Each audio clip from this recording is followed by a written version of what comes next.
Alright, listen up, because I don't have a lot of time. The folks in charge, they're coming for me. And it's all because of this right here. See this? It's a page from a document that, let's be real, shouldn't exist. There's a government seal, and right under it, it says, reality is a computational construct. Humanity is iteration 9.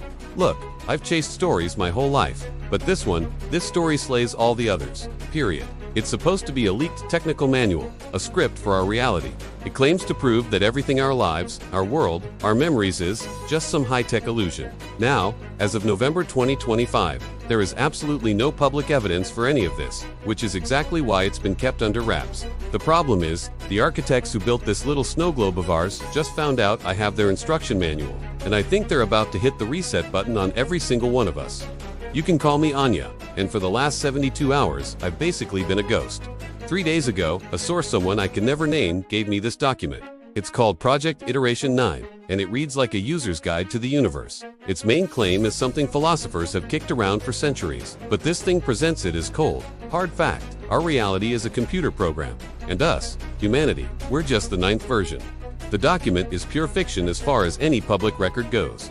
There's no scientific or government confirmation to back it up, but its pages lay out a history that'll give you chills. It talks about 8 previous versions of humanity, 8 whole civilizations that were born, grew, and were then just deleted, wiped clean. Not because of war or disaster, but because they hit what the manual calls program obsolescence. According to this thing, every iteration is a sandbox, a test. The architects, whatever they are, just watch it all play out. But there's a big rule, a prime directive buried deep in the code. The people inside the box can never, ever know they're in a cage. If they figure it out, the program has failed. It gets unstable. That's when they trigger a system-wide reality purge. This document in my hands is the trigger. By finding out the truth, I've started the countdown. I'm trying to get this out before our entire existence becomes just another deleted file. This manual is heavy stuff, but it's full of clues. It led me to the work of a disgraced physicist, a fictional guy the document calls Dr. Eris Thorne, who was apparently canceled professionally for having ideas that were a little too out there. His big heretical theory, according to this manual, was dangerously close to the truth. The document claims the laws of our universe aren't laws, they're lines of code. The speed of light, our ultimate cosmic speed limit. The manual reframes that as the simulation's processor speed. Nothing can go faster because the system literally can't render it any faster. It's basically a CPU's clock speed. No cap. It gets crazier. The manual points to the Planck length, the smallest possible thing we can measure. The document calls this our reality's pixel size. It says that just like your screen is made of pixels, our universe gets all grainy and weird down at the quantum level. That's their explanation for all the quantum weirdness. It even puts a spin on the it from bit idea from physicist John Archibald Wheeler, while Wheeler suggested that information could be fundamental to the universe. He never said it was a literal computer simulation, but this document takes his idea and runs with it, claiming it's the whole basis for their creation.